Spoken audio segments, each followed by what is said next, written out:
বিশেষ করে সৌদি আরব, আরব আমিরাত এবং জর্ডান তো নিন্দা জানিয়েই দায় সেরেছে।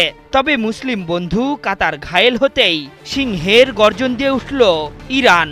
কাতারের পাশে দাঁড়িয়ে শেষ পর্যন্ত লড়াইয়ের হুঙ্কার দিল ইসলামী বিপ্লবের দেশটি।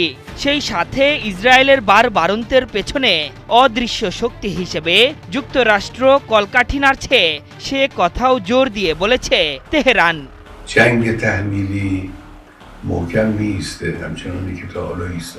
ইরানি সংবাদ মাধ্যম প্রেস টিভি জানিয়েছে, কাতারের উপর সাম্প্রতিক ইসরায়েলি হামলার জন্য যুক্তরাষ্ট্রকে দায়ী করেছেন ইরানের সশস্ত্র বাহিনীর প্রধান মেজর জেনারেল আব্দুল রহিম মোসাভি। সেই সাথে যুক্তরাষ্ট্রের সমন্বয় ও সবুজ সংকেত ছাড়া দোহায় এই হামলা সম্ভব হতো না। এই দুঃসময়ে কাতারকে ভাই সম্বোধন করে তাদের হাত শক্ত করে ধরে রাখার প্রতিশ্রুতি দিয়ে মোসাভি বলেছেন, ইরান এবং দেশের সশস্ত্র বাহিনী শেষ পর্যন্ত কাতারের পাশে থাকবে।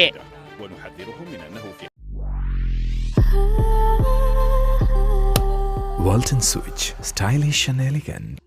গত মঙ্গলবার কাতারের রাজধানী দোহায় হামাসের সদর দপ্তরে বিমান হামলা চালায় বেনিয়ামিন নেতানিয়াহুর সেনারা।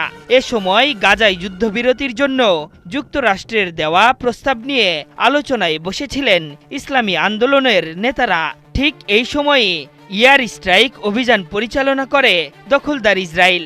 তাদের লক্ষ্য ছিল হামাস নেতা খলিল আল হায়াকে শেষ করে দেওয়ার। তবে সেই মিশনে তারা ব্যর্থ হয়েছে। এই হামলাকে সন্ত্রাসী ও অপরাধমূলক পদক্ষেপ বলে নিন্দা জানিয়েছে ইসলামী বিপ্লবের দেশ ইরান।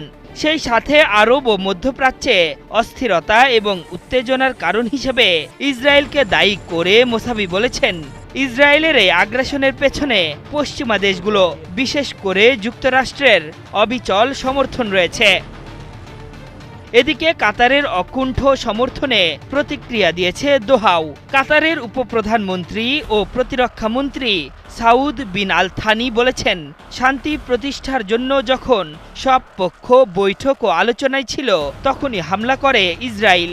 এই হামলা কাপুরুষোচিত ছুরিকাঘাত বলেও অভিহিত করেছেন তিনি।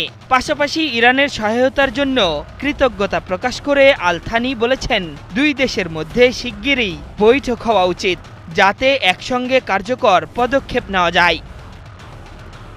আগামী সপ্তাহের রোববার ও সোমবারে দোহায় আরব ইসলামিক সম্মেলন অনুষ্ঠিত হওয়ার কথা রয়েছে।